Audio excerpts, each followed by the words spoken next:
Okay, welcome everybody to our DataStream office hours here for October 6th, 2021. It's good to be back. I missed a couple of the office hours here as some vacation, but I hear you guys were in great hands with Mary. So we're just gonna jump right in to the office hours here today. So for those of you that haven't been to our office hours before, just a quick introduction as to how this goes. So I'm just going to introduce who's here from the team, give you some program updates, some software updates, and then finally open it up to any questions people might have.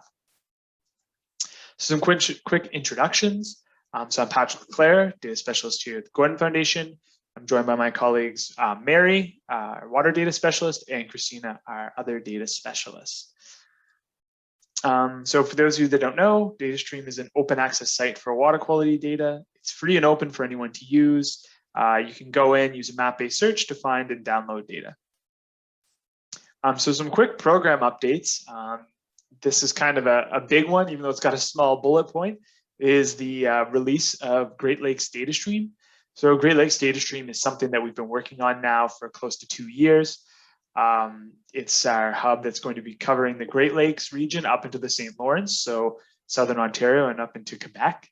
It's been a really great, awesome process. We've gotten to meet a lot of the groups in the region, and we've really gotten a lot of support and uptake, and there's a lot of data that's going to be coming online here in the next couple of weeks. The release date for this is Tuesday, October 26th.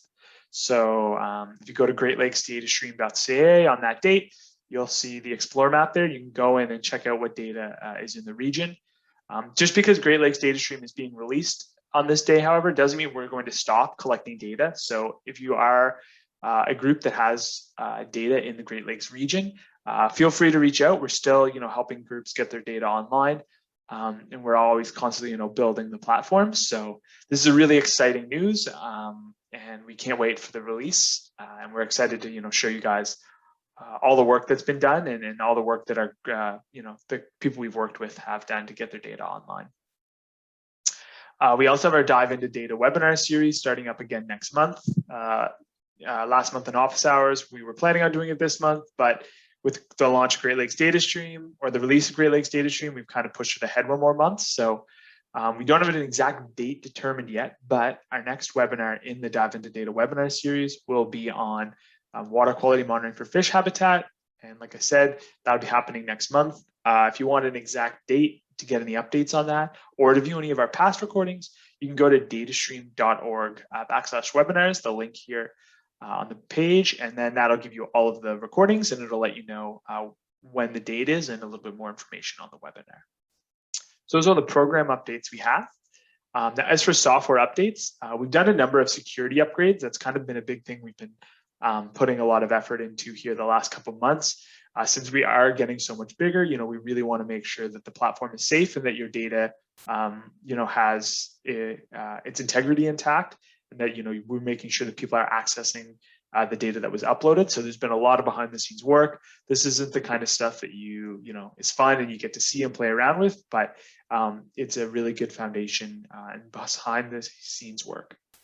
We've also done a number of performance improvements and bug fixes. So I appreciate, everybody who's reached out to us with any kind of bugs that they've come across. This has been really good as we've made some of these security updates. It's exposed some bugs on the front end. So if you do run into any issues or any bugs, please reach out to us. This is a great way for us to find out, how things are going wrong and making sure that we're fixing them. So yeah, we always appreciate an email if you find any bugs.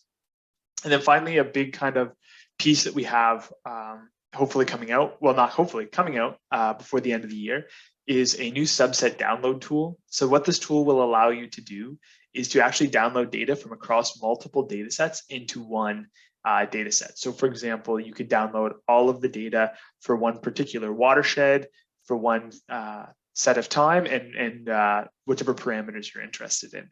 So this will just allow people to leverage the whole DataStream database rather than downloading one data set at a time. You'll be able to actually mix and match and build a data set just of the data you're interested in. This is kind of similar to the API tool that we have currently, only this will allow you to do it through a user interface on the site, hopefully, reducing some of those barriers for people who aren't familiar with APIs. So keep your eyes open for that. that'll be coming here by the end of the year.